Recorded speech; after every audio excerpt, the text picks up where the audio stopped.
Hey guys, Loman02. We're going to be doing something a little bit different today, and this is mostly for my 100 card Singleton crowd, and primarily for the folks who enjoy playing white aggro decks, whether you call them White Weenie or Death and Taxes.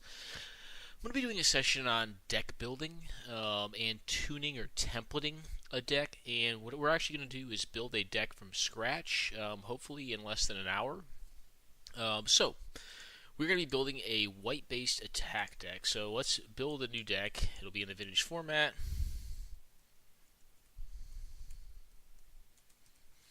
Alright, and we'll even give it a cool plains box. Alright, so the first thing. White weenie decks are generally going to be very aggressive in nature. They're generally going to want to have leaner mana bases or mana bases that over time can be played to be as lean as possible. So my thinking on white weenie is, I want every single fetch land that I can get in my white weenie list because it's going to allow me to, one, have better opening hand consistency, which means that I can run more lands in my 100-card deck, have more ideal opening 7-card hands that I'm able to over time, but I'm able over time to essentially have lands in my deck that count as 2 lands, such that if I draw them, I don't have to ever draw another land. So I use them aggressively so that over time, my deck will play like it has less.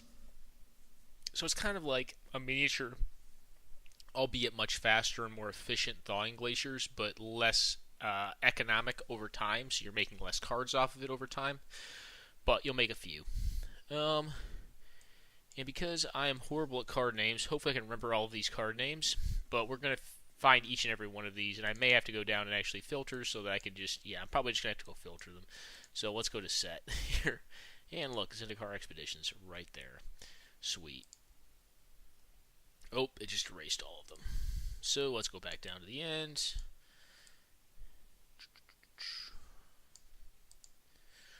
Alrighty. And here we go. Let's rapidly go through here.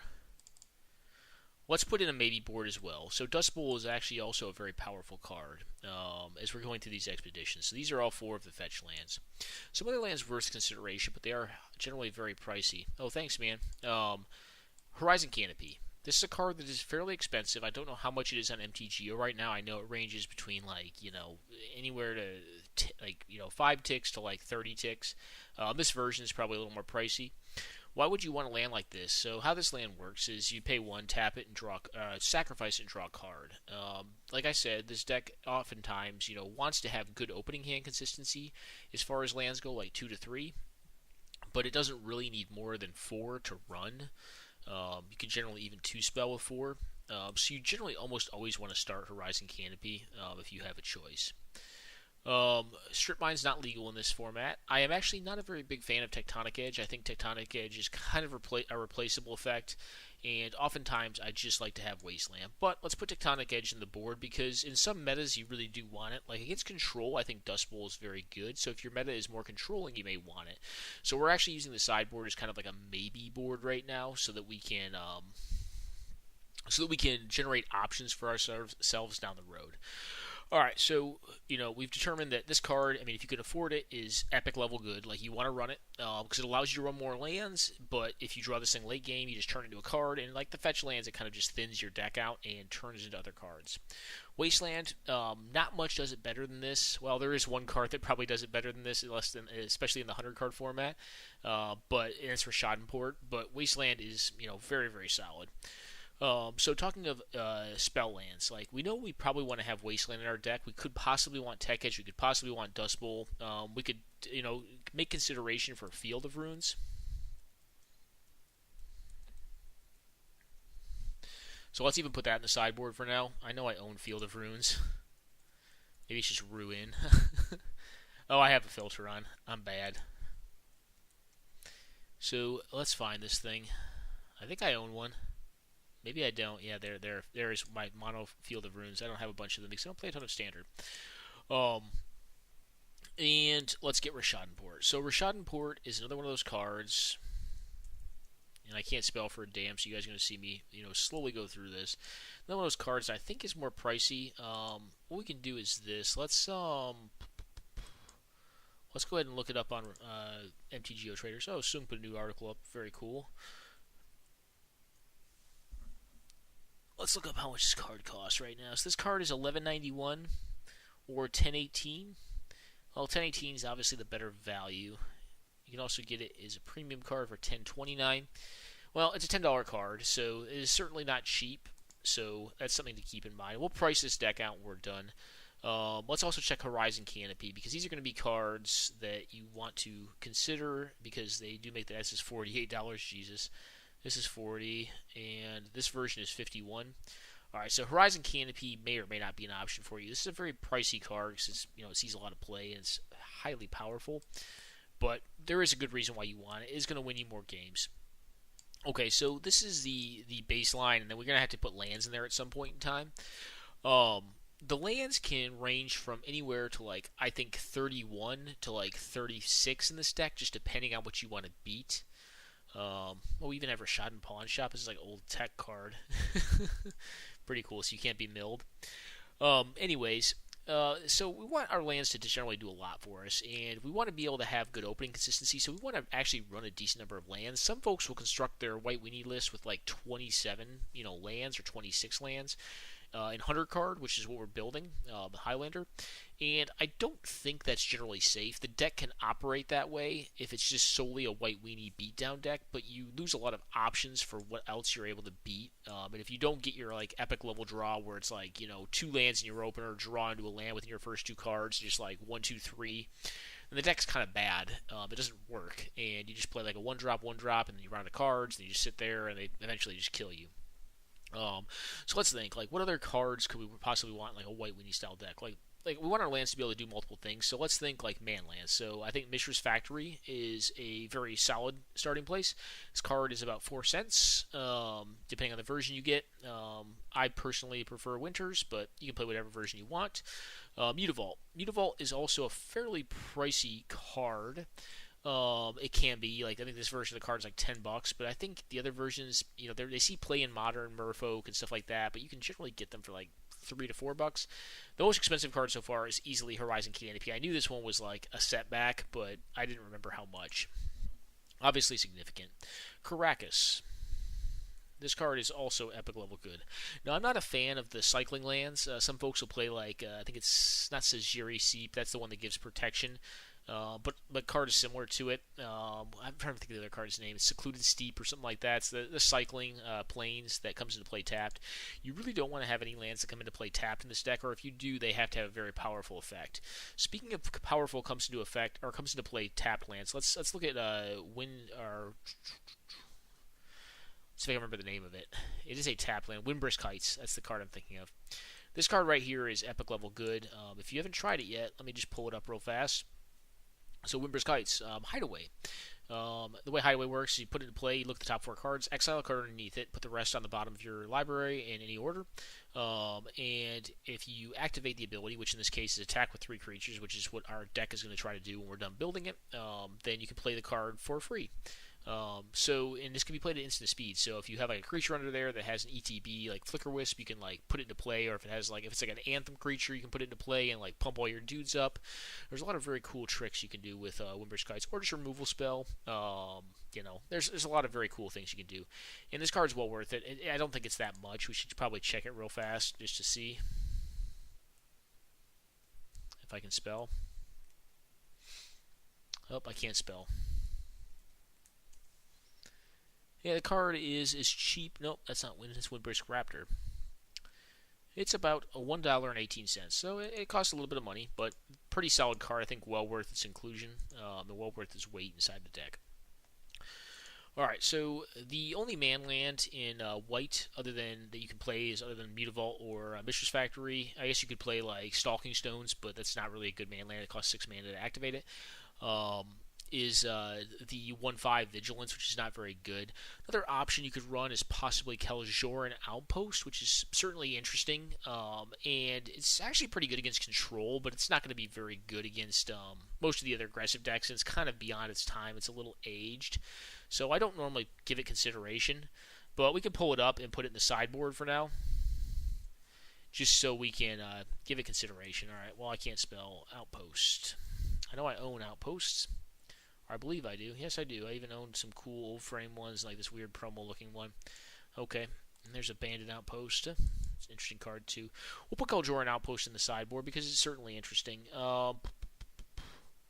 And I have to remember the name of the card. There's another interesting card that I never generally play, but is interesting in like a more big white deck that we could possibly be going for.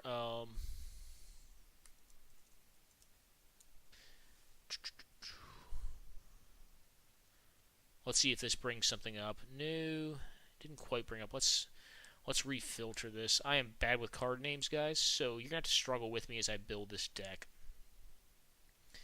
And type. There you are. And the type I'm thinking of is a land. It is actually also legendary.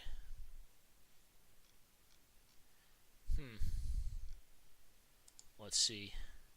There we go. Amiria the Sky Rune. This is the card I was thinking of. I guess it doesn't actually it doesn't enumerate it out, but let's put this in the sideboard too. This is kind of like Kaljoran Outpost, except for it's not a very synergistic card with Kaljoran Outpost.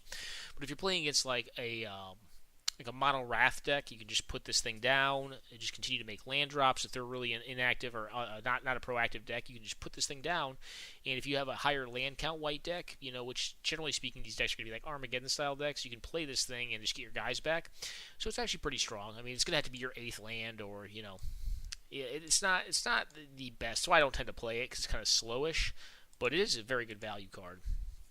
Okay, so we have a good mana base right now. We have a good start to a mana base right now. We do have Karakas in there. I don't think I really talked about Karakas, but Karakas doesn't need a lot of introduction to most people. Karakas is basically one of the strongest spell lands, like one of the better ones in the game of Magic. Stops Reanimator in its tracks generally, like their best targets, like Gristlebrand, Emrakul, stuff like that. It also allows you to accrue card advantage. One of those weird cards that allows you to accrue card advantage or just vast amounts of tempo, because it essentially acts as removal or protection for cards. So I think it's very, very good. And I'm a pretty big fan of this card in these style of decks. Alright, well, let's think of what other kind of lands we may want. So let's think lands in general. Do we want to play Land Tax? Land Tax is a more expensive card, but I do think this card adds a lot. If you're not familiar with how Land Tax works, let me pull up this real fast. Land Tax is the beginning of your upkeep. If an opponent controls more lands than you, then you may search your library for up to 3 basic lands, reveal them, and put them into your hand and shuffle your library. So it's basically almost an ancestral recall. Yeah, you're not drawing real cards, but over time you can get a lot of value out of this because your deck is going to be significantly thinned of lands. And if you play cards like Armageddon, you're going to tend to want to have an effect like this because it means that you can recover, you can get to the Armageddon faster, you can recover after the Armageddon. And there's a lot of cool cards and ways to set this up. This card is a little more pricey. I think it's like $3 to $4 on MTGO, but I could be way off on that. It could be like 10. But let's check it out real fast. So Land Tax, yeah, it's like $3.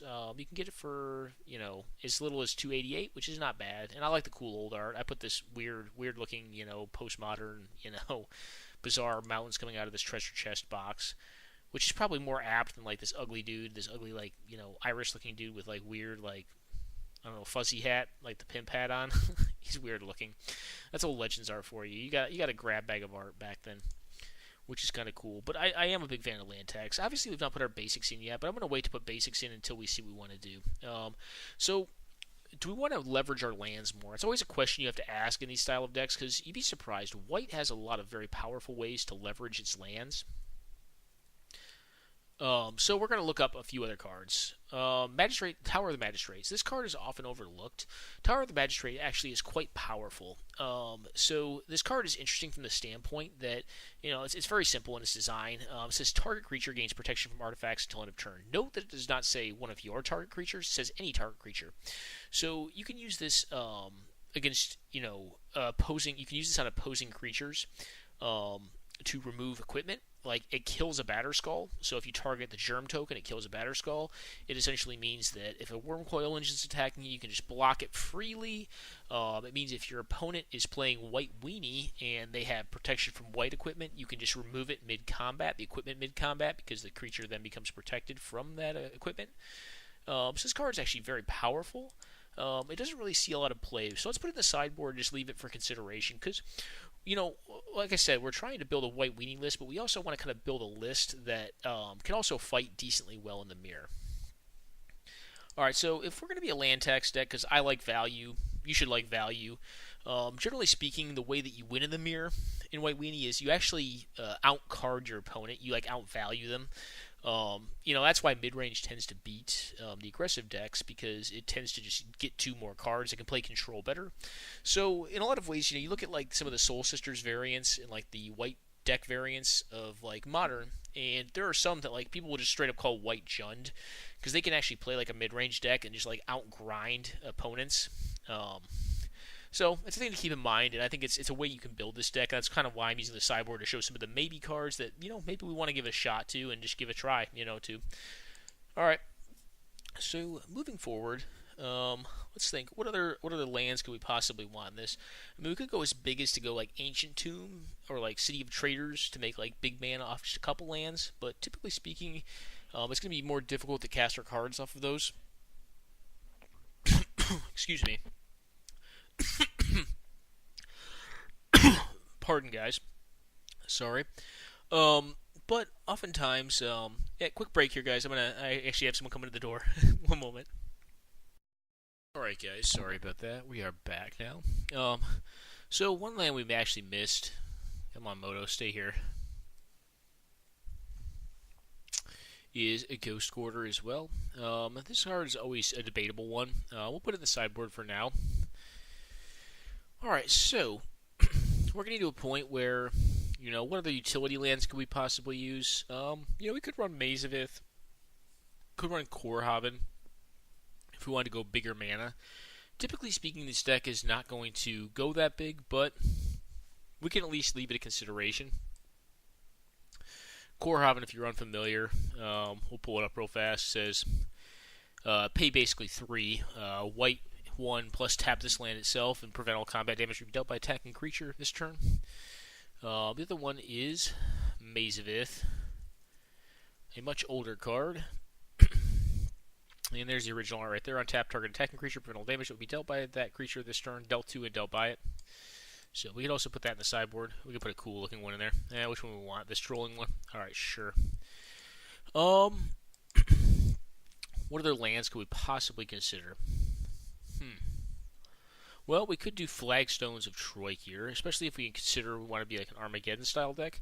Flagstones of Troy here are also kind of an interesting card. What it basically says is if this thing gets blown up, then you get to search your library for a Plains card and put it into the battlefield tapped.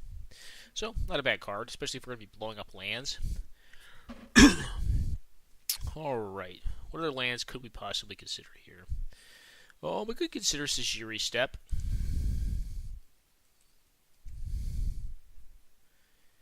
Yeah, I actually guess I don't own a Sejiri Steppe. Sejiri Steppe's an interesting card because it does give one of your creatures protection from whatever color you choose.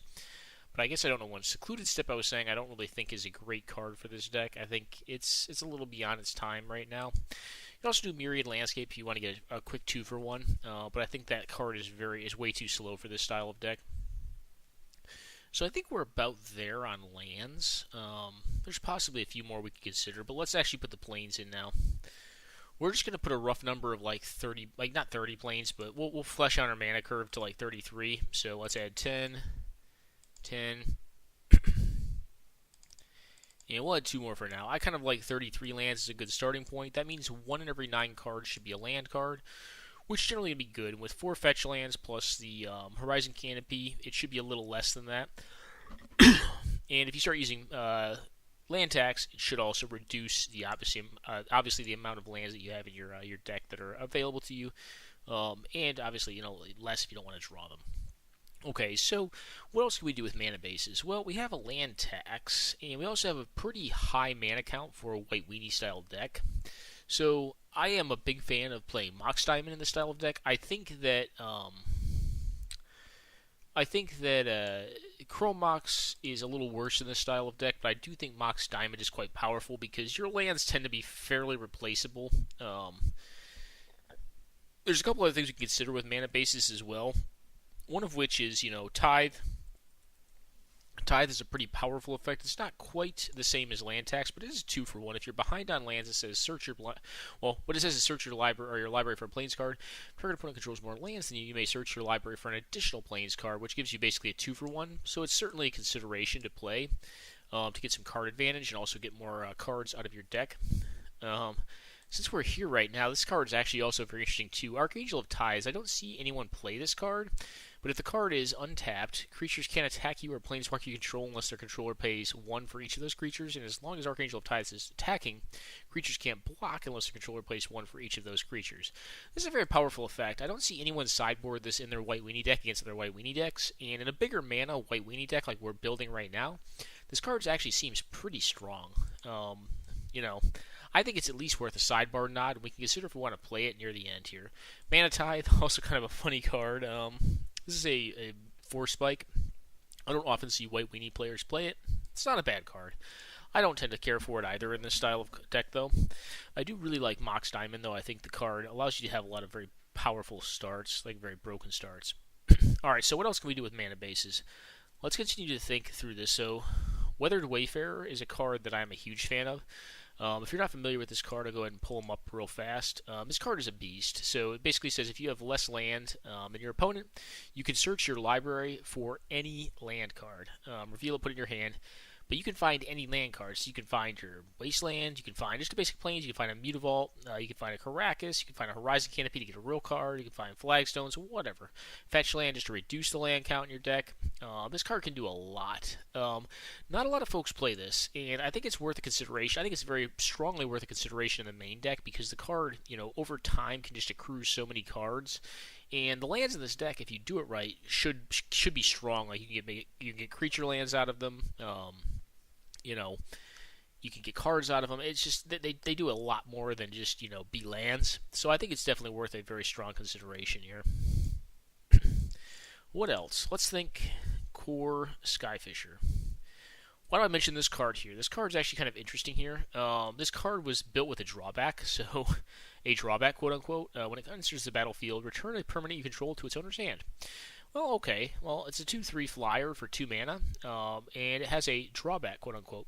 Well, in reality, this is not a drawback if you use it right. So this is actually a gush. If you miss your land drops, you can use this guy to make a land drop. So, like when I say that, I mean let's say it's turn 3 and I have 2 plains, and I have this guy and maybe 1 to 2 1-drops in my hand. I play this guy out, return a land in my hand. I haven't made a land drop yet, so I replay the land, tap it, and I've made my 3rd mana for that turn, and I can play another one of my 1-drops. So this card is actually quite powerful and has a lot of synergies with land tax because it allows you to return lands. It has synergies with other cards. I do think it's pretty strong with some of the enchantment base removal that's out there, especially if you get a card like Walking Ballista or Hangerback Walker, which I've had come up before. So the card actually can do a lot, and I think it actually does have a decent bit to do with lands as well. Alrighty, so now we're at this point. What else do we think that has to do with lands? Well, the big question in the room, Armageddon. Let's put this one in there because this is kind of the top end of the deck. I'll put the ugly art Armageddon in there. Armageddon, if you're not familiar, says destroy all lands. Very, very simple card, very simple design, and very broken. Well, why would you want this effect? Well, when we get done building this deck, ideally this deck should be very low to the ground and ideally top off at 4 mana. And Armageddon tends to be very good in a deck that goes 1-drop creature, 2-drop creature, 3-drop creature, Armageddon, or 1-drop, 1-drop, 1-drop, 3-drop, Armageddon. That just tends to end games. And there are actually about 4 of them in the game that you can actually play. So you have Armageddon, you have Ravages of War, which we'll also put in there because I think these cards are kind of like the high payoff for playing this deck. If you're not playing these cards, you're probably not doing it quite right. So you're going to see this deck has a lot of range, I think, in the format against, we're kind of talking in the mirror. That's kind of the query I got from some of my 100-card players is how do I win the mirror? But I think you don't want to just design the deck to beat the mirror. I think you want to design the deck to play a good game of Magic against whatever you may face. And the Armageddon package that goes in this deck tends to allow you to win matches that, if they go long enough, you would not win. So having them just will generally win a lot more games than if you don't have them. The last one is interesting, Cataclysm, which is a card that you see a lot less often in this build, and I sideboard from time to time. Cataclysm is an interesting card. Cataclysmic Gearhulk was actually a play on words involving this card.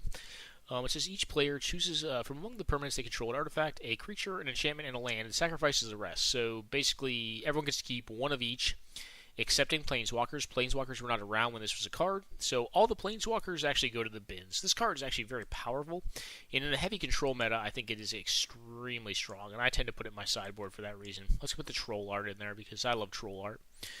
Alright guys, quick break. I'm going to use the restroom. We'll be right back. This is going to be a longer session, so if you're not a 100 card player, you're not interested in like how I deck build, then please just go ahead and bypass the content altogether. I do think it's going to be longer, but eventually I think we'll come to a pretty good conclusion on what we want our deck to look like. So if you want to stick around and see more, please do so. Alright guys, we are back. And I'm trying to think right now of anything else that we may want to have to manipulate our mana.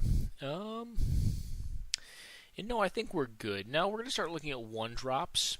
So the first one that comes to mind is Mother of Runes, because I often think of cards by function. And Mother of Runes, Weather Wayfarer, Land Tax, like a lot of these cards here are going to be my multiple for 1 advantage cards, because they're going to generate the most card advantage for my deck. And they're going to generally be quite powerful. Now, one of the things you want to consider before going forward is what kind of tutor effects we're going to have in this deck. So White Weenie actually does have a lot of available tutors to it, to include Steel Shaper's Gift. Well, if I can spell, let me just spell gift, because I think the first part is a compound word. It is. So Steel Shaper's Gift, if you're not familiar, and no one really uses this card. I used to use it before Stoneforge Mystic was unbanned, and the card is quite good. Close this one down and reopen a new one, I guess. Steel Shaper's Gift says, search your library for an equipment card, reveal it, put it in your hand, and then shuffle your library. Very easy. It goes right to your hand. It's actually a 1-mana tutor. It's quite powerful, and is probably worth a consideration. We'll put it in the sideboard for now, just as a consideration if we want to be an equipment-based or equipment-heavy deck. I think another one that, pretty much everyone is tending to play now in their decks, as long as they can afford the equipment package, is Stoneforge Mystic. Stoneforge Mystic, not a surprise, finds any equipment, puts it in your hand, and you can put it onto your board for 2 mana. So the question then becomes, if you're going to play Stoneforge Mystic, what cards do you want to play? Well, because Umezawa's Jitte is banned in 100 card, we can't play that one. That's one of the go-tos. Batterskull is obviously one of them. It's basically a 2-mana 4/4 lifelinker with Vigilance that is almost impossible to kill if you leave up enough mana. Another reason why you want to have more lands, because a card like Batterskull is very mana intensive. Equipment tends to be very mana intensive, and having more mana tends to be good, especially if one of your side plans is just Armageddon away all the lands. In the mirror, Armageddon tends to always come out, though, so if you're playing as White Weenie, I think you almost want to play Control. I tend to like playing Control better against them, and I just take these cards out and then leave in cards like, Batterskull and Stoneforge Mystic, Mother of Runes, Weather Wayfarer, like cards that grind card advantage over time. So Batterskull is a good one. I think the other two that are generally worth consideration are Sword of Fire and Ice and Sword of Feast and Famine. I don't generally tend to like main decking the white-black one, the Light and Shadow Sword. I think that sword's a little bit worse. I only tend to main deck 2 equipments when I have Stoneforge Mystic. I don't think you need to do more than that. Now, there are more effects that can actually find equipment, depending on how heavy you want to go on it.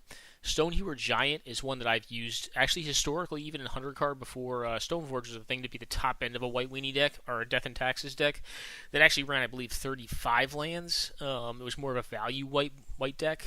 But Stonehewer is actually very powerful. So he's a 4/4 Vigilance. And basically what he says is while you're attacking, tap him while you're attacking, and put an equipment on anyone on the board, which is actually...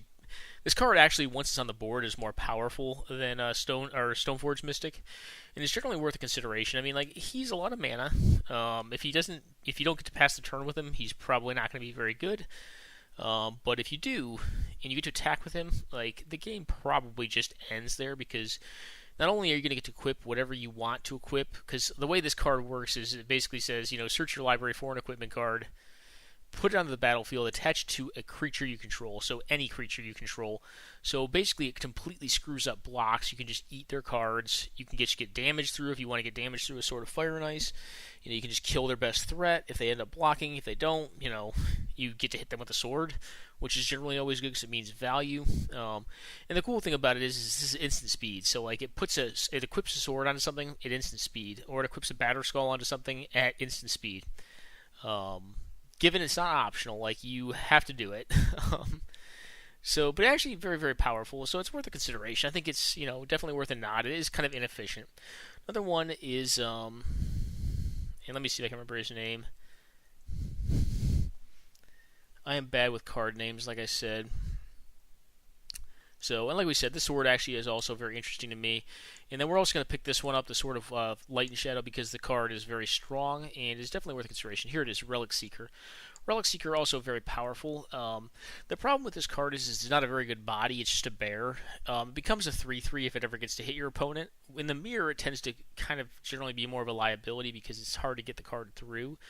But if this card does hit your opponent, you can search your library for any equipment card, reveal it, put it in your hand, and then shuffle your library. It does not put it into play like Stoneforge does or like Stonehewer does, but the card is still quite good, and it's a 2-mana spell that ideally on turn 3, if you can clear the board or keep the board open, can just find you an equipment.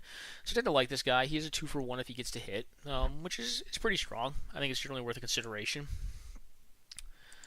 So as far as equipment goes, like I said, I think Sword of Feast and Famine, Sword of Light and Shadow, and Batterskull are kind of some of the top-end equipment right now. You could also consider running a card like Bone Splitter. Bone Splitter is very cheap, and it acts as almost like a haste creature. Like it's 2 mana, do 2 damage to someone if they don't have a blocker. So I tend to think the card is just fine. It's very well costed, very very cheap and efficient. So I think the card does generally make the cut for equipment in 100 card. Some other ones you can consider are Grafted War Gear, which is also a beating. Not a lot of folks consider this card. I don't think I've ever seen it played in White Weenie in 100 card. But the card says pay 3 mana and get a hasty 3 power attacker. But what it really says is a quick creature gets +3/+2. When Grafted Warrior becomes unattached from a permanent, sacrifice that permanent. So if someone bounces your Grafted Warrior off your card is going to die. So there is a risk with this card. But the upside is it costs 0 mana to equip, which is nothing. It's nothing, obviously. And it can do a boatload of damage. So I think it's generally worth a consideration to play this card. It's a lot of damage out of nowhere, and it tends to be pretty good against control if you can kind of get it locked up early. Okay, so what other card advantage options do we want to think of? I do think that you want to generally construct these decks around their card advantage engines, because then you tend to be able to kind of actually grind games out, play the long game against decks. So let's consider, a card like this fellow right here. Recruiter of the Guard. Recruiter of the Guard says, when it enters the library, you may search your library for a creature card with a toughness 2 or less, reveal and put it in your hand and shuffle your library. Well, this dude is value. He is a 2-for-1. And what he also does is interesting is he leads to more 2-for-1. So we could use this guy to find Stoneforge Mystic. We could use this guy to find Mother of Runes or Weathered Wayfarer. There's a lot of options. There are a few other cards that are kind of similar to him that allow us to do the same thing, and we're going to put them in there just to actually consider them right now and see if we can kind of make more of a mirror-breaking White Weenie deck that can also kind of play a decent range of decks. But as we think about the mirror, I think we do need to think first and foremost about how do we transition into a control role? How do we make a deck that is more capable of playing a mid-range strategy against an aggressive strategy, even though its going in plan is going to tend to be aggressive. I think the way you do that is you generate, you have card selection that enables you to accrue value, which is kind of what we're looking to build right now.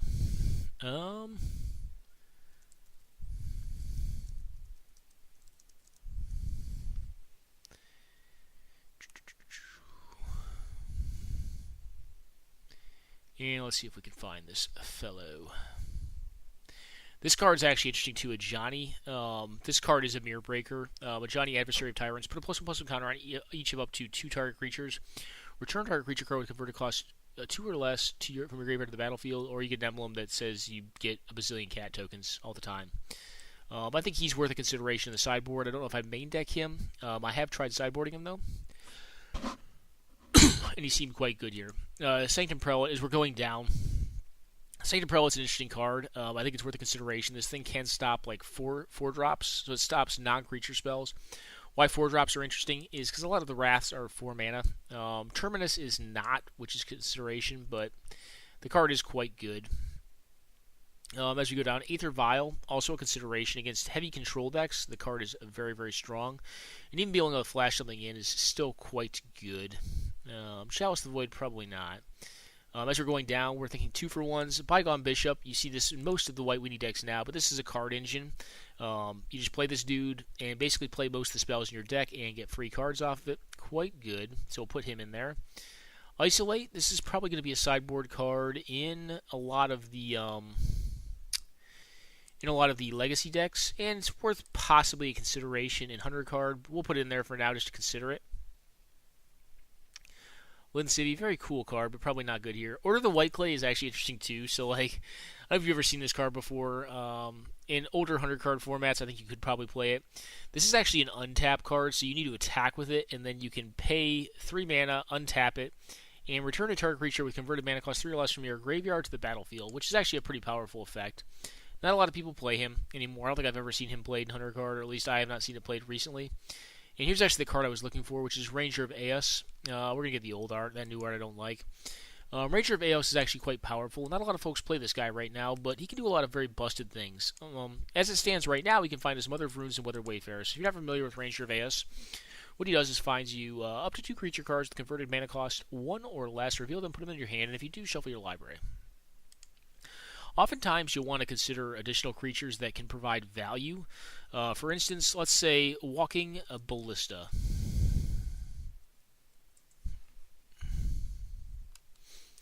And you go ahead and put this guy in there, and now you have a Fireball, albeit a XX Fireball. You can find with your Ranger of Eos, which is pretty decent. I mean, that's not a bad find. You could also do Hangerback. And put this guy in there, and that's basically an additional dude that, when he dies, he just makes a bazillion guys. And these do pretty powerful effects. Like, I don't think these are bad finds with Ranger of Eos. So we have some decent card advantage going now. Let's think of the top end. Like, what are their card advantage cards? Like, what are the ways that some of the white weenie decks, in my opinion, accrue like half card advantage, or like basically accrue card advantage without accruing it? They accrue it virtually. Is through their anthem effects. I tend to be a bigger fan of using anthem effects that are tied to creatures and that will not benefit my opponent. Because this came up, I'm going to go ahead and put this in. This is one of the few removal spells, and we'll talk removal here momentarily. Removal, I think, needs to be light in this deck, because I don't think you need that much to generally win. So Thalia's Lieutenant is kind of like card advantage too, especially if you're playing enough humans. Thalia's Lieutenant pumps all of your humans up, and it gets pumped by humans, which is quite good, and the +1/+1 encounters are kind of like an anthem in and of themselves. So Council's Lieutenant, this guy right here is the card I was actually trying to find. When he attacks, he has Renown as well. He has First Strike, he's a 2/1. First Strike tends to be relevant in the mirror matches, and if he's Renown, all other attacking creatures you control get +1/+1 until end of turn. So let's give him a shot. Let's try him out in here. Banalish Marshal. This guy is also, I can't spell, is also an anthem effect on a stick. So let's give him a shot as well. We will play this guy, because I think he's quite good. Let's jump back to removal here for a second. So Council's Judgment is a card we put in there. Like I said, I don't like a ton of removal in this. Let's do Journey to Nowhere. Journey to Nowhere is quite powerful as well. It is 2 mana, pretty much unconditional removal. Can't get shrouded or hexproof guys, but otherwise it's pretty good. And the rest of our removal should generally be about 1 mana. The most hated removal spell by me... Oh, not Path to Exile, or Path to just Exile.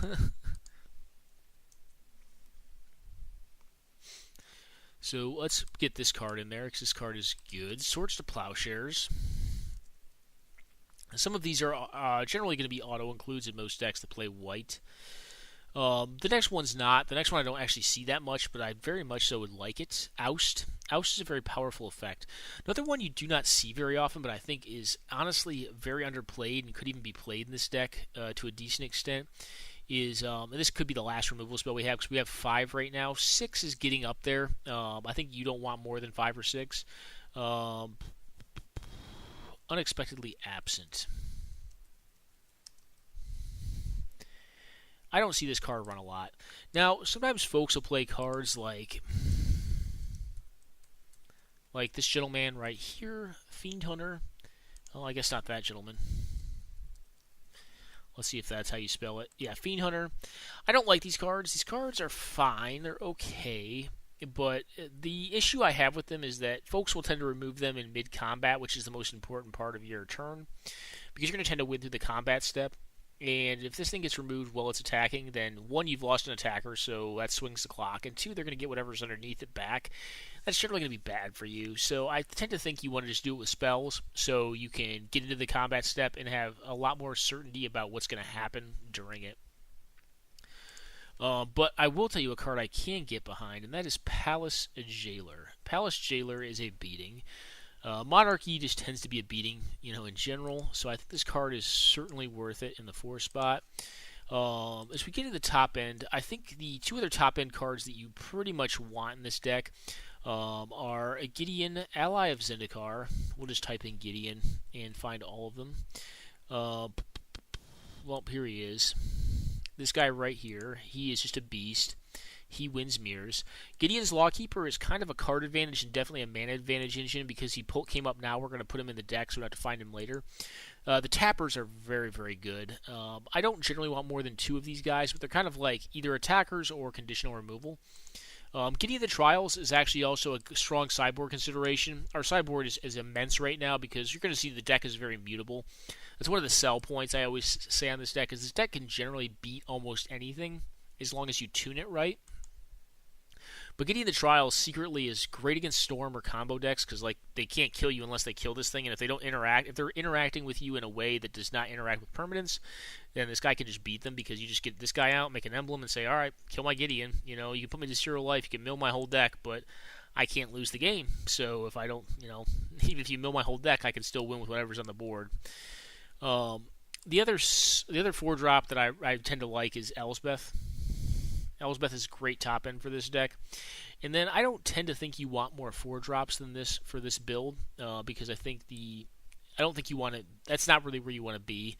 You generally want to be casting 3 drops or less, and you basically have, in this case, Gideon, Ally of Zendikar, Elsbeth, Knight Errant, Ranger of Eos, Palace Jailer, and then your 2 Armageddon, Ravage the War just to seal the game away if you go 1-drop, 2-drop, 3-drop, and your opponent does nothing. So there are probably some more Anthem effects we can consider or think up. I don't tend to like the enchantment-based ones, like I was saying, because I think they tend to lose you more games than they'll win you. So you just draw them in the late game after you get Wrathed, and then, what are you doing? More card advantage, though. So let's think. Smuggler's Copter. Most folks play this card. This card is absurd. They are correct to play it. It makes aggro infinitely better than it probably should be. Let's think of some more 1-drops that are good. Figure of Destiny is one of the better 1-drops in this archetype. He is very, very strong. Kithian, very good as well. Transforms into a planeswalker, which is obviously not a horrible thing to have. Let's think Phyrexian Revoker. This card can oftentimes go into sideboards. However, this card is very good. Being able to turn off, artifact mana, being able to turn off a planeswalker, any activated ability, any activated ability that's not a land card is actually very strong. And for that consideration as well, we can even consider Spyglass. Because Spyglass, I think, is a justifiable sideboard card for this style of deck. Because it can turn off land effects as well, which is quite good. And it also gives you a free look at their hand. It's colorless. So you get the ability to look at their hand for, not really all that much. So we're kind of getting into some of the hate components of this deck, and let's jump a little further. Let's think, Thalia. Thalia, should be played in most white attack decks. This version's got a few more spells right now, but eventually it's going to be fleshed out with creatures. This Thalia as well just hoses folks, says creatures, non-base lands, your opponent's control come into the battlefield tapped. This can slow down. This can basically end games. It basically puts them 2 turns behind. In a lot of ways, it's like a time walk. It's like 2 time walks. Thalia, Guardian of Thraben, against certain decks is like 1 time walk, which is generally pretty big. Let's think of some other, kind of hateful cards that also can grind some card advantage. And one that's coming to mind is Selfless Spirit. This card right here just stops Wraths. If you're not familiar, it says flying, which is a great rate for a 2/1 that flies for 2 mana. Sacrifice them. Creatures you control gain indestructible until end of turn. That can either allow you to trade in combat, or win pretty big, against a Wrath. Just trade one card for a whole Wrath, which is huge. It's basically a time walk for you, which I think most folks would agree. Trading 2 mana in a card to save their entire board is generally pretty good. A Hallowed Spirit Keeper. This guy is massive. Against control, anything that blows up creatures outside of Terminus or Hallowed Burial, this guy generally makes a bazillion 1/1 flyers, which tends to be pretty good. So I tend to like this guy. I'm wondering how much he costs now. He can't be that much. I don't see folks ever really play this guy. Yeah, he's like 150. Like, this card is definitely worth it, guys. If you have not tried this card, try it. That actually reminded me, like Graveyard Hate.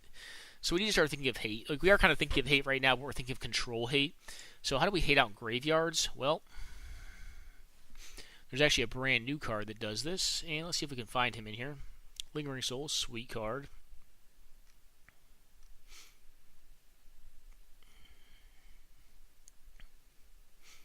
Oh, Kataki's interesting. We'll put him in the sideboard. Kataki does hate out artifact decks, and if that became a primary strategy in the format, it could be something we want to have.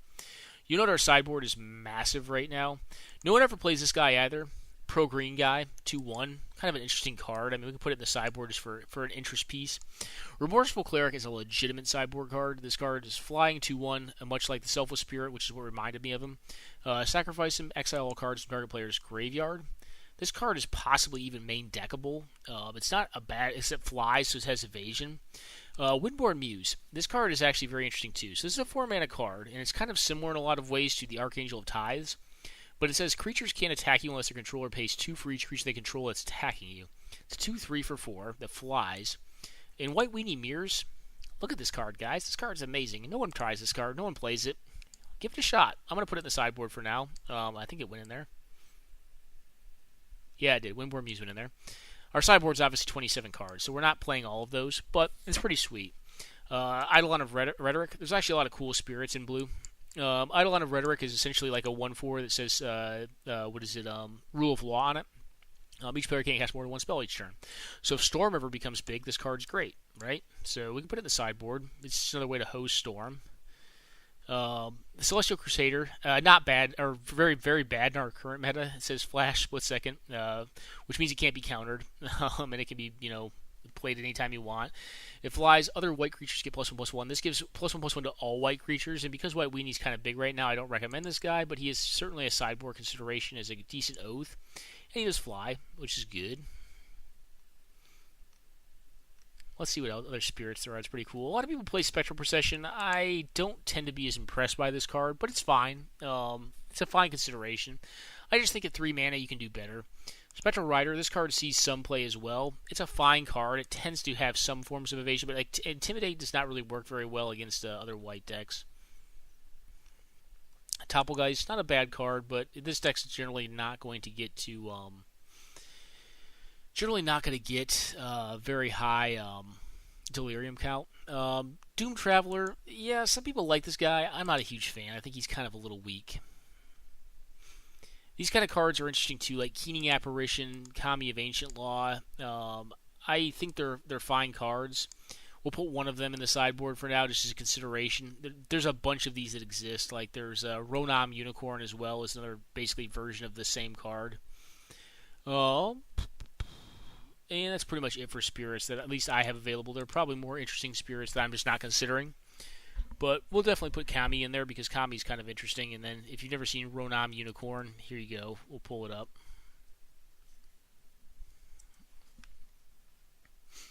There is Ronam Unicorn. It is also a 2/2 says destroy target enchantment. Actually, this thing's cooler than the Kami, so we'll put the Unicorn in there. Unicorns are badass. I got a 6-year-old girl, so she loves unicorns. So we'll put the Unicorn in. Alright, and then there's actually War Priest of Thune. Let's consider that guy. So there's always a debate for me. Alright, Thune, if I can spell or figure out how to spell it. War Priest of Thune is an interesting card. So War Priest of Thune has a similar effect as like Ronam Unicorn or the Kami or the other spirit. But what this does is it actually doesn't go away, so you can consider playing this if you want to deal with an enchantment after it comes into play. I guess they both have to deal with it once it comes into play. but both are pretty powerful. In that same vein, we consider Disenchant, which is a quite powerful card as well. And I tend to like better than both those because it deals with either an artifact or an enchantment. Fragmentize, I'm pretty high on this card as well. Does a big number. Just against a lot of different decks. Can destroy a moat. Can destroy any random artifact. Can destroy a Helm of Obedience mid-combo. Can destroy an enchantment that's reanimating a creature. Can destroy an Oath of Druids. You name it. Does quite a bit. So, what other cards can we consider? So, Graveyard Hate. Let's think through that. So, there's probably less foxes than there are samurais. 8.5 tails is a card I will recommend to folks, especially if you play a higher mana count. 8.5 tails is a beating in the mirror. The card is ends the mirror. Samurai of the Pale Curtain was actually what we're going for. If a permanent would be put into a graveyard, exile it instead. This card hoses life from the loam. Silver Chase Fox, also another version of the Rotom Unicorn, except for it costs a lot more mana to do, and it's a fox, not a unicorn, which is infinitely less cool. But Samurai of the Pale Curtain, very powerful against the graveyard strategies. So you'll often hear me say, the hate is deep, or white has deep hate. As you can see, our sideboard is, almost as many cards as our main deck right now, or not more. That's not more. It's about half as many. But white is deep. White has a lot going on that you can use to hate out other strategies, and that's why, Containment Priest is an expensive card. I'm not gonna lie to you, it's not cheap. We'll see how much it is right now. But I like main decking this card because it's just so good against certain things, like Birthing Pod. It's great against it's like a $19 card. Yeah, it sucks, but it is one of those cards that you want to have. So if you can eventually get it, just save up for it, or win some games and trade for it, or open some treasure chest and get one. I don't know, but it's a card you definitely want in this archetype eventually. If not for the main, for the sideboard, it can be replaced. Like I said, Samurai of the Pale Curtain is it's a penny card. It's very cheap and it's also pretty decent.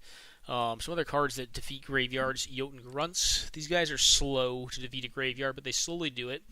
Cumulative Upkeep, put 2 cards from a single graveyard into the bottom of their owner's library. It's also a 4/4 for 2, which is pretty decent. But generally, you're not casting it on curve. So it's a card we could consider to play to host graveyard strategies. Hallowed Moonlight. This card is very cheap as well, and it's a one-time effect. It also cycles itself, which is not irrelevant, and if you can get a Natural Order or an Oath of Druids or just a reanimation effect to get stifled, or if you can stop an opponent from using Through the Breach or a sneak attack if they only have one mountain, because if they have another mountain, they'll just tap another mountain and put the creature in play before this resolves. But Hallowed Moonlight also can do it. It's actually a pretty powerful effect as well. We put it in the sideboard. That's a lot of graveyard hate, right? And then obviously there is Rest in Peace, which is probably not going to make your wallet rest in peace, but if you have the card or if you can get access to it, the card is very powerful for graveyard strategies. And then you can run many artifact ways. There's Tormod's Crypt, there is Relic of Burchenitis. There's a lot of ways in colorless that you can, colorless cards, or Grafdigger's Cage. A lot of cards you can run that just hose graveyards out. So there's plenty of hate to get graveyards. I was talking to someone and they were like, oh, so I could have 2 cards in my sideboard that I could possibly draw my White Weenie deck. And I'm like, well, yeah, sure, but White Weenie actually has a ton of ways to hate out Reanimator strategies. So I don't oftentimes feel like it's that bad of a matchup. And I think if you're thinking it is, you're probably short selling the deck, because the deck can do a lot. All right, so let's keep going here. So we've got some graveyard hate, we got some control hate. We could probably get some more control hate. Let's think Pegasus. This is an extra Thalia of Vryn Wingmare. It's a flyer 2/1 Pegasus. Non-creature spells cost 1 more to cast. Very strong card against control. Some mid-range or Green X hate to stop ETBs or Kiki-Jiki Splinter Twin Killer.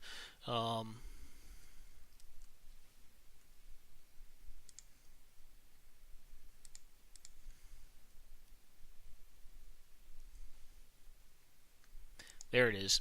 Hushwing Griff, very powerful card. What it basically says is Flying Flash. It's also a Flash creature, which is pretty cool. Creatures entering the battlefield don't cause abilities to trigger. Now, note, we have some cards that do have triggered abilities, namely in this deck, because this deck has a lot of card advantage cards. But Hushwing Griff can be played against decks that rely pretty exclusively on ETBs to win the game. Hushwing Griff can stop a lethal Craterhoof Behemoth. So it's pretty good there. Can stop, the first activation or the ETB activation of an Inferno Titan or Primeval Titan. Can do a lot of pretty cool things.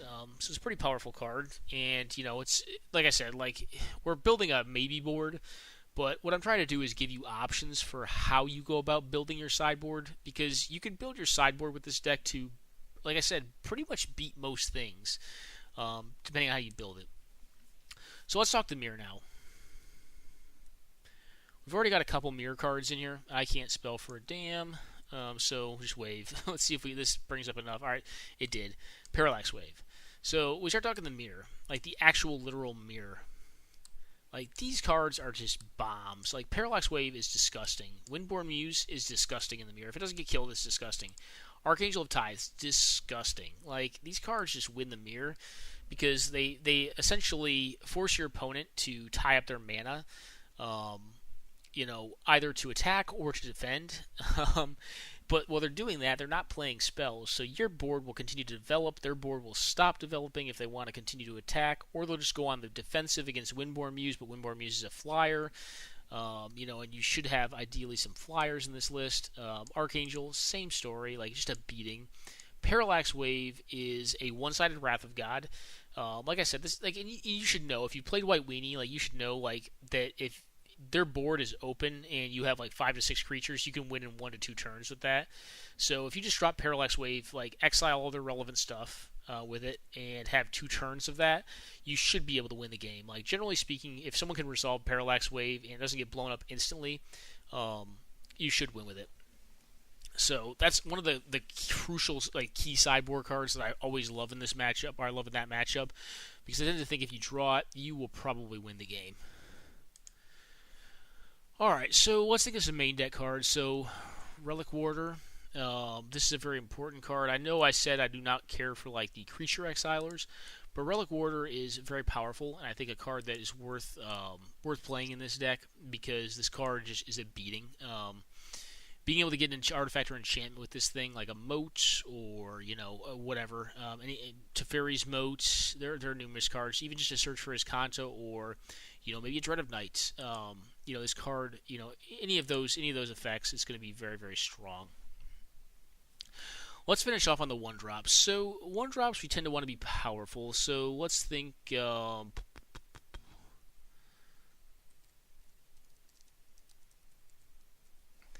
Some of these are just going to be beaters. So this guy is quite powerful. Switch to the Pantheon. Protection from Multicolored is quite good. The life gain is okay.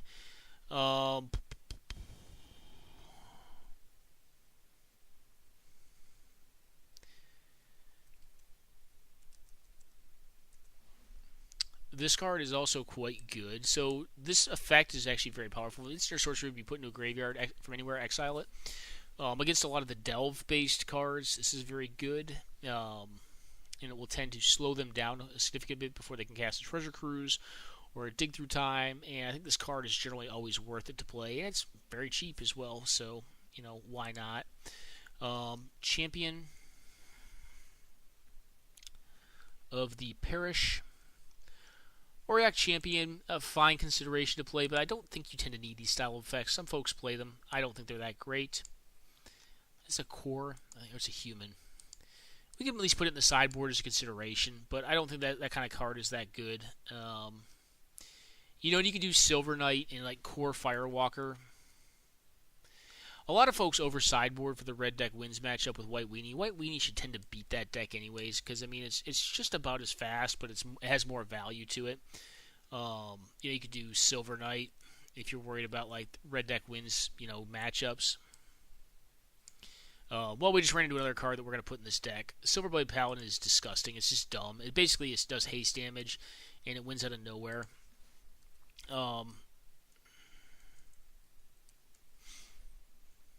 I can't spell.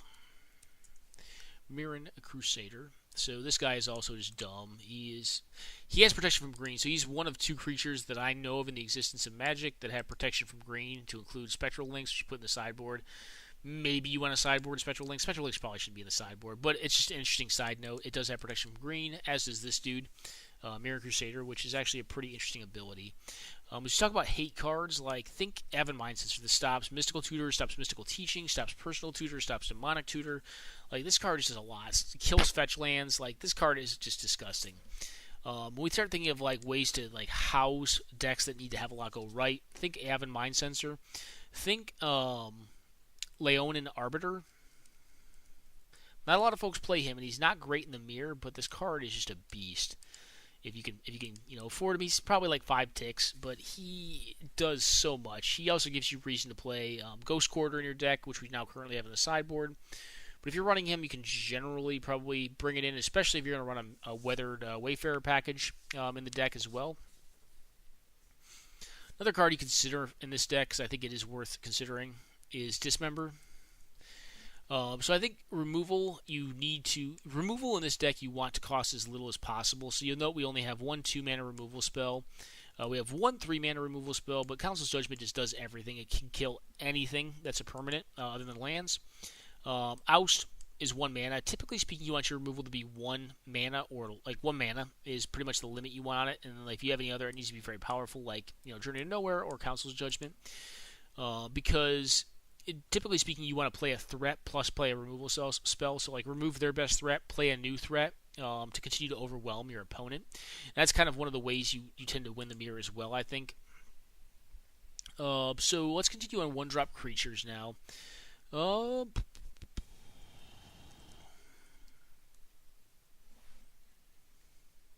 This guy is fine. Dragon Hunter, he's a 2-1. He's kind of like the bread and butter of this style of deck. He does have a random ability that I've had come up once or twice as being relevant. But otherwise, he's just really a 2-1. He's kind of a Savannah Lions. But he is a human. And he is a warrior, which is not irrelevant. We'll pull up another warrior card right now. I can never remember this card's name. But it actually does have some random synergies against Reanimator. A Catcher of the True is also an interesting card you could play. This is actually not bad in the mirror. It makes tokens, so that's some value. And typically speaking, folks are going to have a lot of creature cards. And that also brings to mind another interesting card, which is... I actually hate this card. I think this card's bad in the mirror. A lot of folks love this card in the mirror. I think it's not that good. I think it's overplayed by folks. Hidden Dragon Slayer is actually not horrible. Like, this card is lifelink, and he can destroy big stuff, so he's actually very good in the green X or the mid-range matchups. He's an interesting sideboard consideration, but he's not very powerful, but he is pretty interesting. Secure the Waste, I don't see this card played that often, but it's actually not a bad card. It's just an instant speed X spell that makes dudes. It's definitely worth consideration against control, mostly because of the instant speed clause. Alright, well, this card should be up here somewhere. He is a 1-drop. Let's sort these by converted mana cost and go back up. So this guy is a white 1-drop that I'm looking for. There he is, Mardu War Reaper. So he exiles a creature card out of a graveyard and gains you a life, which is actually a pretty powerful effect. You generally don't want to do this to your own graveyard, especially if you're playing cards like Hallowed Spirit Keeper. It tends to be good to have creatures in your graveyard, or if you have effects that bring them back, like the Sword of Light and Shadow, etc. So I tend not to like to use that effect on my own cards, but it is very good at removing opponents' cards from the yard. So I think it's a decent effect. So we're actually at 84 cards right now, so we're actually pretty deep into the cards right now. We only have 35 creatures. We probably want to get a few more going in this deck before we want to call it good. And then we would have to trim down the sideboard. I don't know if we're going to make this into a playable deck tonight, but we're going to definitely make this into a deck that you could, do some transmuting on yourself if you wanted to, and then tailor to your needs or your budget, as it may be. Another guy that I've failed to put in so far and is definitely worth consideration is old Brimaz. Brimaz is just huge. This dude is a beating. I am a very big fan of having Flicker Wisp in my deck. The reason I love this card is because it tends to remove a blocker for a turn or a key piece. So if he can remove like a Silverblade Paladin on the opposing side just for a turn, you can generally get through a good attack and probably get your opponent a little lower on life. Essentially, give yourself a time walk and get a 3/1 body that flies, has evasion over the next turn, which is actually not horrible.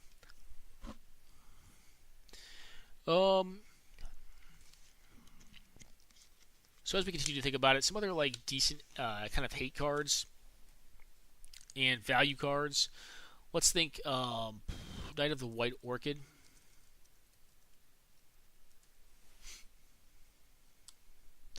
Put this guy in. This guy's free lands if you're behind on lands against your opponent. Knight of the Holy Nimbus.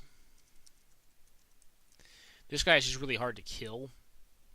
He also has flanking, which means if he attacks, they can't block with True Name Nemesis, which is kind of interesting because True Name Nemesis is a stacked ability, so it's not targeted. And it gives -1/-1 to whatever blocks this thing during attacks, is how flanking works. So it can actually kill a True Name Nemesis or anything with 1 toughness. And the cool thing about this guy is if they Wrath, they don't pay 2 mana, so they basically have to pay. If they play a 4 mana Wrath, they have to have 6 mana to pay for this thing. If they don't pay for it, though, it'll just regenerate, which is pretty cool. Unless it's literal, like, Wrath of God, then it does not. But pretty good card. Generally worth considering if you're going to be playing this. Another good beatdown card. A couple other good beatdown cards are this thing. If we can find it. There we go. Sira Avenger. This card is quite powerful. We'll get this silly-looking foily one in there. Why not? I do like this card a lot because it's just evasive, it's very cheap, and in the later part of the game, you can generally 2-spell with it. Like on turn 4, you can go, let's say, Leonin Arbiter or Core Skyfisher plus, Sira Avenger. That's pretty good. I mean, it's like getting 5 power on the board very easily with, nothing more than 4 mana. Another card you can consider is Restoration Angel. I tend not to be as big a fan of this one, but it's not a bad card at all. One card I did fail to mention that we could actually play in this deck is a Gargoyle. This is actually a pretty strong card. So Stonecloaker is very good. It's a flying flash guy. There's a 3/2, and it's kind of like White Mane Lion in that you can save a creature from removal, but it also has a side benefit of actually exiling a card from a graveyard. And if they're playing against like a Reanimator or a Graveyard strategy, you can just, remove one of their cards. And the cool thing is you can cast this guy regardless. So if they go to, like, if they Entomb and then, like, cast, like, let's say, like, Necromancy on a card, you can just play this dude on an open board, bounce himself, remove the creature card, and, it's basically a Reanimator hoser. Can also hose life from the loam, so card is definitely worth a consideration. Hell, we'll even try playing in this. He's very cheap. He's like 4 cents. And this deck appears to be more of like a value-based White Weenie deck, so I don't think it's going to be horrendous in this deck. Alright, going down to the 1-drop slot. We do want a few more 1-drops in this deck. I mean, we could have a higher curve White Weenie deck, but I think you want more than this. There are some other good ones out there. So Dauntless Bodyguard is a new card that is quite good. This guy right here protects stuff from Wrath effects. It basically says sacrifice him, play him, choose a creature you control, sacrifice him, and then the creature you chose gets indestructible. There's some interesting cats for this deck as well, and we'll see if we can find them. Savannah Lions, I play this in my deck just for, because I think the card's hilarious. I love the card. I miss it, But there are cards that certainly have outshown at this point. White Mane Lion's also interesting, but I tend to think you can do better. Leonin Skyhunter, a lot of folks will play him because he has flying. He's pretty good. Loyal Cathar, pretty decent, but I think you can do better than that. This is the cat I was talking about. Stalking Leonin. So this guy right here enters the battlefield, secretly choose an opponent. Well, you're not so secretly choosing an opponent in 1v1. Reveal the player you chose. Exile a target creature that's attacking you if it's controlled by a chosen player. This card is great. I mean, it's 3 mana, 3/3, which is fine, and it's also a removal spell. So, it makes folks consider if they want to attack into you. Kemba, well, you have to go pretty heavy on the artifacts for that, but the card is very sweet. Majani, Color of the Pride. I think this card is generally worth inclusion in these style of decks. He tends to just make, big threats out of dudes. This card's actually interesting too. Alms Collector. Like I said, you don't want a ton of 4s in this deck, but it's certainly a sideboard consideration. It's a flash card, which is also very powerful. If an opponent would draw 2 more cards, instead you and that player each draw a card, which is a pretty big time beating. So if they cast Treasure Cruise, they draw a card, you draw a card off of it, and you have a 3/4 in play. So pretty cool. This dude, what does this guy do? That guy's a beating, but he's a lot of setup. I didn't even know I had that card. This guy I got in draft. This guy is kind of like a Hero Bladehold, which is another card that I think we're going to stay away from in this deck, because I think Hero Bladehold is kind of a win more card. But it is decent in the mirror, but I think you can tend to do better. This guy's interesting. You can actually, this is Catapult Master. This is like the, I'm trying to remember, the Goblin Fire Marshal or something like that. It's like the same cycle. You can tap 5 soldiers, you control exile target creature, which is pretty interesting. It's a pretty cool card. Yeah, white cards are sweet. So, what are we at? We're at 93 cards right now in this deck. Well, like we said, we want some more 1-drops. So let's go ahead and filter and see how we're going to fill out the curve here. Actually, we know we don't have Ismaru in here.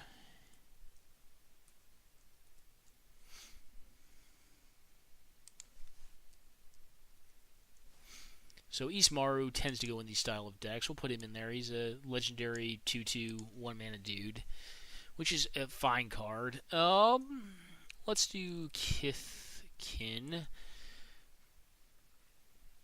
Burton Forge Tender is a fine sideboard card. I don't think you ever want to main deck it. Knight of the Meadow Grain is kind of just a beater. Like I think there's better cards than it.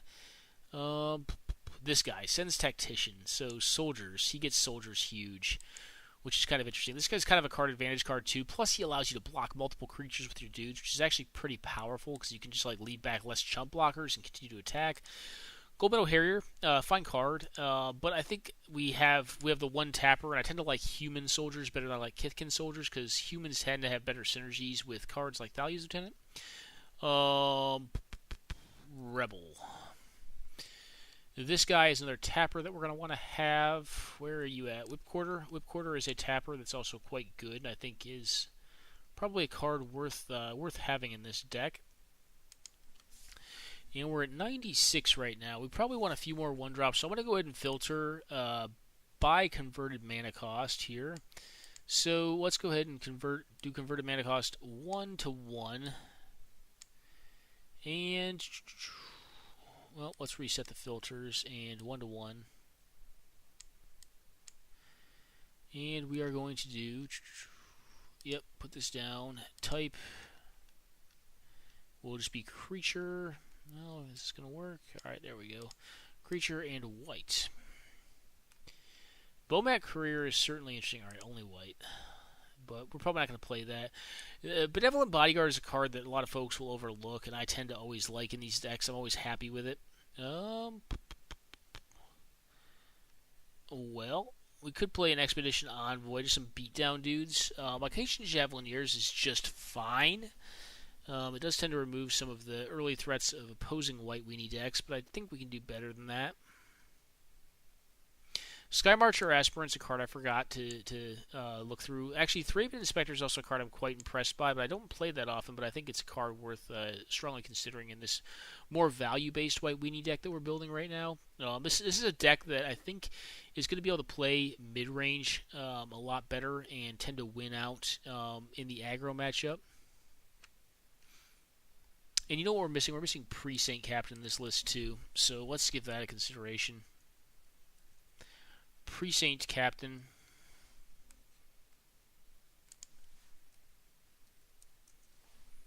is quite the card.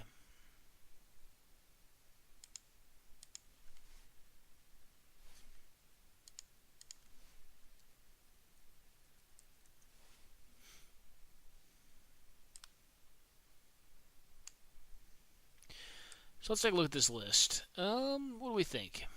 This list looks pretty good to me. This list can do a lot. We have Walking Ballista in this list to kind of defeat the mirror. We have Containment Priest to kind of house the Reanimator strategies. We have a lot of anti-control measures. We have a lot of anti-wrath measures. We have numerous ways of buffing our creatures up, whether it be through counters. We are missing Anafenza, the selfless, whatever it is, the kin tree spirit. So let's find her and find space for her in here. Yep. I do like this card a lot in this deck. Maybe we can sideboard the Phyrexian Revoker. I think we want Revoker in this list. I mean, Revoker is a very, very powerful card. And this is kind of a list that's looking to be more value-oriented. And like Revoker can stop equipment, can stop planeswalkers. It's very good in a lot of matchups. So what do we think is worth taking out? Maybe a Dragon Hunter? Dragon Hunter's not horrendous. Maybe we could take out the Hangerback Walker. Hangerback Walker we'll put in the sideboard for now to kind of combo out with our Ranger of Eos package. But I think this is the list I'm most comfortable with. We're going to rename this as Freeform right now. And then I'm going to see if we can get a game at some point with this deck and see how it plays. And I'll have to probably limit my sideboard. But yeah, this is how I go about deck building. And this is a very, very hasty build. It took a little more time, so I'm talking through a lot of my decisions.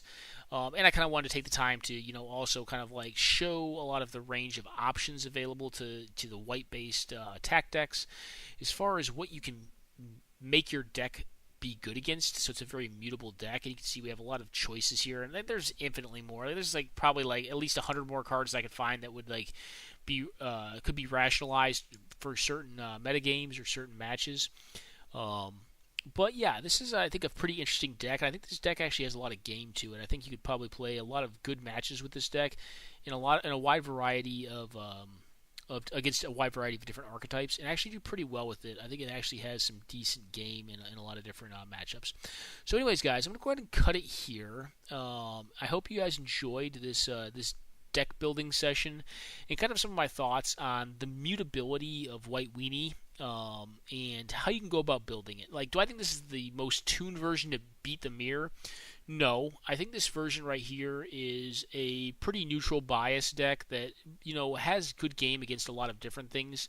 In a wide meta could do pretty well. Now, obviously, we'd have to tune down our sideboard to strengthen this deck for whatever meta we expected, because we have 50 cards in it, and it's about 35 cards too deep. But it's very, very powerful. And actually, I don't know why there's a Rashad Port in the sideboard. That should be in the main deck. Yeah, that should be in the main deck. So we're going to cut a plains and put Rashad Port in the main deck. That thing definitely needs to be in the main.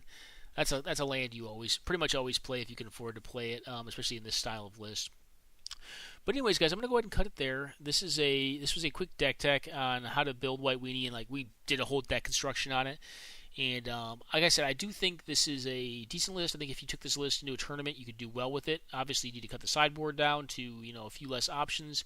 But I think when you're building the sideboard, you'd want to probably cut some of the lesser powerful cards, like cards like Hidden Dragon Slayer are not exceedingly powerful.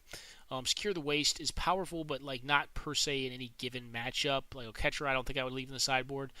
There's some that are more fringe sideboardable, but I would leave the power cards like Windborn Muse and Archangel of Tithes. I think right now, if you want to beat White Weenie, would be very strong options. Isolate's not that powerful. I would cut that. Aether Vial Control's not big. I would cut it. This would be very easy to cut down. The Sword of Light and Shadow you probably want to keep in this meta. Possibly even keep Feast and Famine. This deck does have a lot of ways of finding artifacts. Stonehewer probably goes. Johnny probably goes. Kaljoran Outpost goes. Emiria goes. It'd be pretty easy to cut the sideboard down significantly to turn into a tuned and decent sideboard for our metagame. But this is kind of how I go about building this deck. It's a 50 creature deck. It's got 2 Armageddons. It's got a bunch of ways of finding cards. It's got Ranger of Eos to find Walking Ballista or any of these fellows or lasses over here.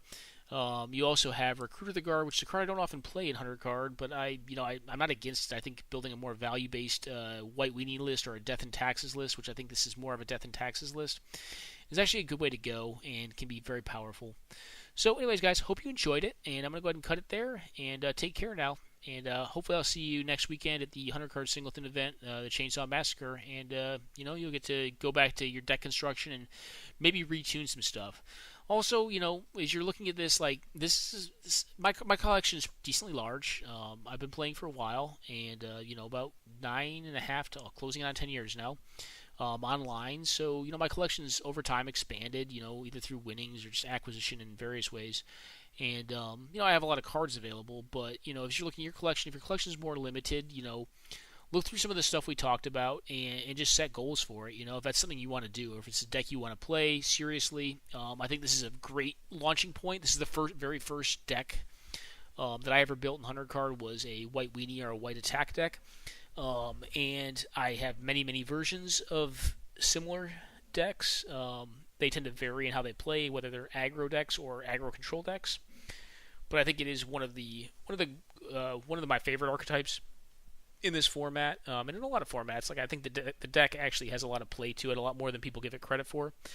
Because I think a lot of people don't understand this deck. It really is, when it's built to the best of its ability and played to the best of its ability, an aggro control deck that before anything is very disruptive, and then tends to incidentally just win because it plays 50 creatures. But if you're using your creatures right in this deck, you're generally stopping them because you understand what they're doing, and your cards enable you to play in a way that stops them from doing what it is they need to do to win. And then you just randomly win with 2/2s and 3/3s and 2/1s or whatever. And the deck tends to be pretty good that way. So anyways, guys, hope you enjoyed this. I'm going to go ahead and cut it there, and I'll see you hopefully next weekend.